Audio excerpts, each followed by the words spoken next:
I want you to think back. Maybe it was Saturday afternoon. Maybe it was 2 a.m. on a school night when you absolutely should have been asleep. You're staring at a screen, your fingers are moving on autopilot, and somewhere in another room, a parent, a sibling, a partner, someone says the thing. You're wasting your life on that game. And maybe you believed them. Maybe you still do. All those hours, all that time, gone. Except, what if they were wrong? What if while you were playing World of Warcraft, you were also learning economics, leadership, conflict resolution, data analysis, project management? What if the game that your parents thought was rotting your brain was quietly teaching you some of the most valuable skills an adult can have, and nobody thought to tell you? Today I want to make the case that World of Warcraft is one of the most sophisticated, unintentional classrooms ever built, and I want to do it specifically. Not games teach teamwork. We're going deeper than that. I'm talking about the exact mechanisms, the real moments, the specific things that happen inside the game that map directly onto adult professional life. Because I think a lot of us undersell what we've learned, and I think it's time to stop doing that. Let's start with money, because the WoW economy is genuinely one of the most underrated things about the game. The auction house was not a shop. It wasn't a vending machine where you paid a fixed price for a fixed item. It was a player-driven open market, and if you spent any serious time in it, you learned things that economics undergraduates paid tens of thousands to learn in a lecture hall. Real, live, fluctuating supply and demand. You learned pretty quickly that posting thorium ore on a Sunday evening was different to posting it on a Tuesday morning. The raid reset was Wednesday or Tuesday on US realms. Demand spiked before that reset. Prices moved. If you paid attention, you could time your sales. That's market analysis. On a spreadsheet, in a suit, they call it market analysis. You also learned about arbitrage. Some of you, and you know who you are, figured out that you could buy items cheap on one server's auction house or in one region of the market and flip them for profit. Buy low, sell high, corner a market, post everything below your competitors until they give up, and then raise your prices. That's predatory price strategy, which is exactly what hedge funds do. And here's the thing, nobody taught you this. There's no tutorial that said, now learn opportunity cost. You figured it out because you wanted gold, and the game forced you to think clearly about how to get it. That's called intrinsic motivation, and educational researchers have been trying to bottle it for decades. The auction house was a masterclass in how markets actually work, and most of us were teenagers when we learned it. Now, I want to talk about raid leading, because if you've ever led a raid, a real progression raid, not just a casual clear, you've done one of the hardest jobs in the game. Think about what a raid leader actually does. And for the uninitiated, I'll explain. You're coordinating between 10 to 25, even up to 40 people, volunteers, who are giving up their free time and could log off at any moment. You have to know every role, tank, healer, DPS, and the classes and specs that make them up. Well, enough to give everyone meaningful direction. You have to manage the mood of the group, because if morale collapses, you're a ninja, you're a punk-ass bitch. So does the raid. You call assignments, you identify the weak link, you make the call to wipe, to deliberately fail and start again so as to save the limited time you have each week. And you have to frame that in a way that doesn't make people feel like the last 20 minutes were pointless. That last one, that's a management skill. That's the ability to turn failure into a learning opportunity without losing your team's confidence. Managers go on courses to learn that, and you learned it because if you got it wrong, 24 other people left your Discord server, or Vent or Mumble or TeamSpeak or whatever you were using back then. And then there's loot. Oh, Lord, the loot. You're a ninja, you're a punk-ass bitch. A roll is a roll. You didn't say nothing about that at the beginning of the game. Yeah, we did. Bitch. Distributing loot fairly, or even just being perceived as fair, is one of the most politically charged things a raid leader ever has to do. This may sound like a bit of a joke to non-players, but my god, the politics around loot is overwhelming. Do you use a point system, a council, pure performance metrics? Do you prioritize your main tanks because they're the hardest to replace, even if that feels inequitable? These are resource allocation decisions. This is the conversation that happens in every company when budget time comes around. Who gets the investment? How do you justify it? How do you keep the people who didn't get it from becoming resentful? I genuinely believe that experienced long-term raiders are better equipped for management roles than a lot of people I've ever had the displeasure of working alongside in professional work environments. Because raiding is management, with the consequences turned up to a maximum. You can't hide behind a title. You had to actually perform. Now, in order to raid, for the most part, you needed to be in a guild. And guilds weren't just groups of friends or like-minded players. At their most complex, they were fully functioning organisations. They had hierarchies, ranks, permissions, responsibilities. They had constitutions, written rules, posted sometimes on external forums that governed behaviour, attendance, conduct. They had banks with budgets and withdrawal limits. They had recruitment process, application forms, trial periods, performance reviews. Some guilds had drama that would make a HR department wince, and navigating that drama, keeping a coalition of very different people pointed in the same direction, required genuine social intelligence. Think about the negotiation that happened in guilds. Not just conflict, pure negotiation. Convincing the best healer on your server to choose your guild over a rival one. Merging two guilds after one of them collapsed, and figuring out how to blend two different cultures, two different expectations into something that actually works. That's organizational change management. Companies pay consultants enormous amounts of money to do exactly that.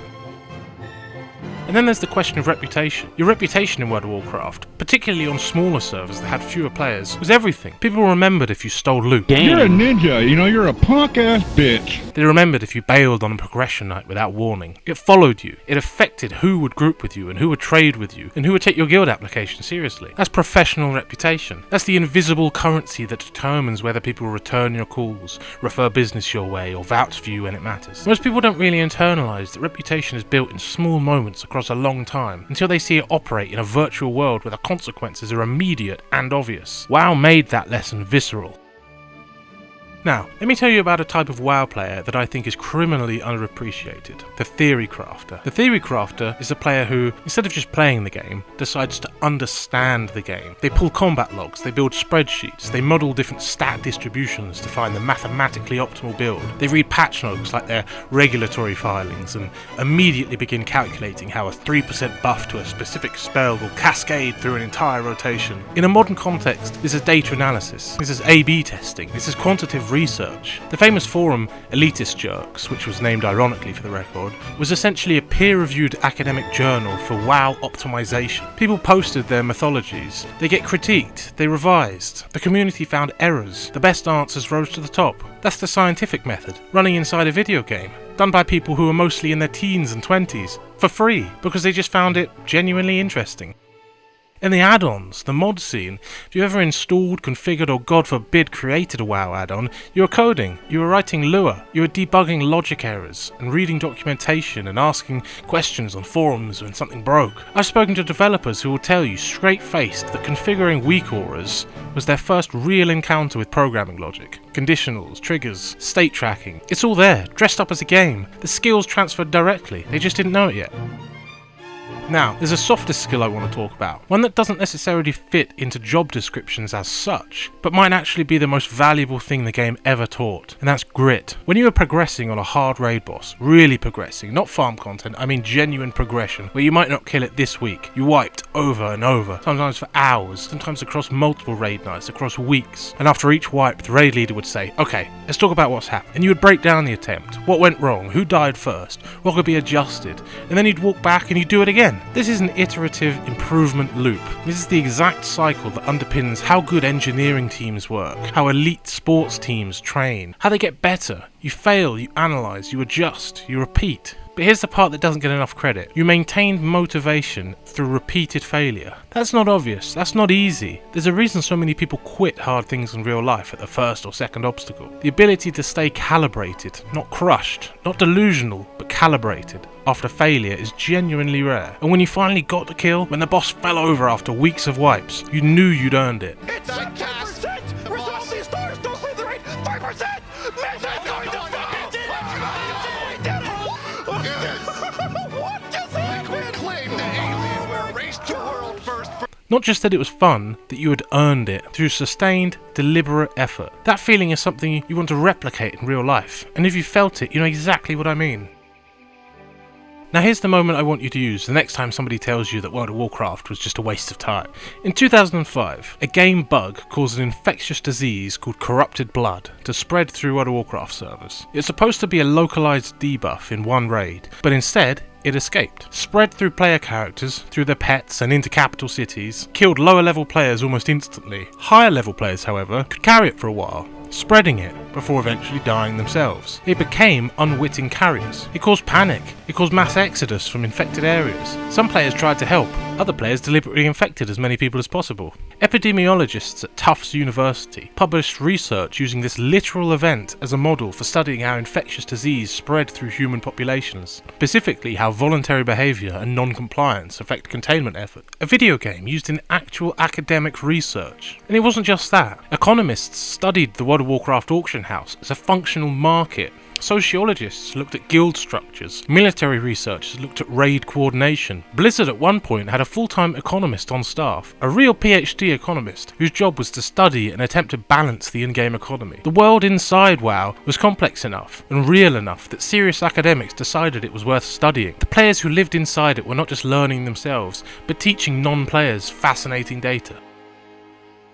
I want to tell you about some real people. There are project managers working at tech companies today that will tell you that running a 25-man progression guild was their first experience of coordinating a complex team under pressure. There are traders who will trace their intuition for markets back to flipping materials on the auction house. There are community managers, people whose entire job is managing online communities, who point to guild leadership as the moment they realised they were good at it. These aren't flukes. The game was genuinely, structurally a training ground for these things. It just doesn't have a certificate at the end. And I think there's something important in that. We tend to only value learning when it's formal, when it has a credential attached, when someone with authority has blessed it and said, "This counts." But learning doesn't work that way. You learn from doing things that challenge you, that have real consequences, that require you to adapt. And World of Warcraft had all of that. It just didn't look like school. So the next time someone, or some part of yourself, start to dismiss those years as wasted time, I'd push back. You managed people, you ran economies, you analysed data, you learned to fail productively, you built communities, navigated politics. You're a ninja, you know. And developed a taste for solving genuinely hard problems. You just happened to do it in a world with dragons. And honestly, it sounds like one of the best possible ways to learn.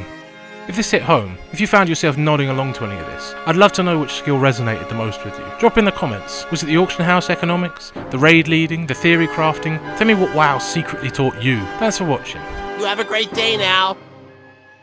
A video game used in an academic A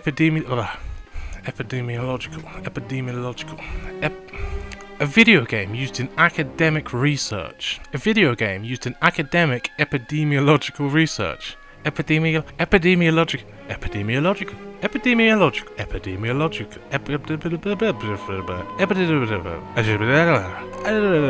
research. A video game used in research. A video game. A video game used in academic epidemiological research. A video game used in academic. A video game used in actual academic research. And it wasn't just that.